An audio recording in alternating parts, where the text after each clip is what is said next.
안녕하십니까. 중대재해센터 김수연 노무사입니다. 중대한 뉴스 전해드립니다. 지난 20일 강원 지역 중대재해처벌법 위반 첫 기소 사건으로 1년 징역형에 2년 집행유예를 선고받은 건설업체 대표 등의 판결이 확정됐습니다. 피고인과 검찰 모두 항소하지 않으면서 1심 판결이 그대로 확정된 것인데요.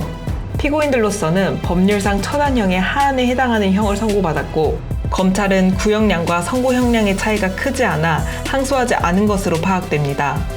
한편 해당 사건은 관리감독자의 작업 지휘 없이 철근 콘크리트 절단 작업을 하던 중 안전난감 없는 이동식 비계에서 1.8m 아래로 떨어져 사망한 사고였습니다. 새해 첫날 5명의 사상자가 발생한 평창 LPG 충전소 폭발 화재 사고와 관련하여 강원경찰청은 지난 15일 LPG 충전소를 운영한 법인 대표 A씨를 중대재해처벌법 위반 혐의로 검찰에 불구속 송치했습니다. 피해자 중 한 명이 병원에서 치료를 받던 중 사망함에 따라 중대시민재해 적용이 가능해졌는데요.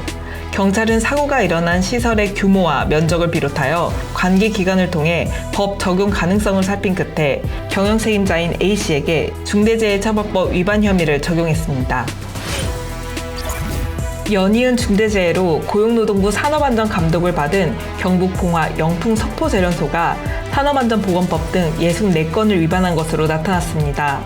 지난해 12월 모터 교체 작업 중 급성 아르신가스 중독으로 노동자 1명이 숨지고 3명이 다친 데 이어 지난 3월 냉각탑 내부 석고 제거 작업 중 석고에 맞아 노동자 1명이 숨지는 등 중대재해가 잇따르자 대구고용노동청이 사업장 전반의 안전보건 조치 여부를 점검한 것인데요.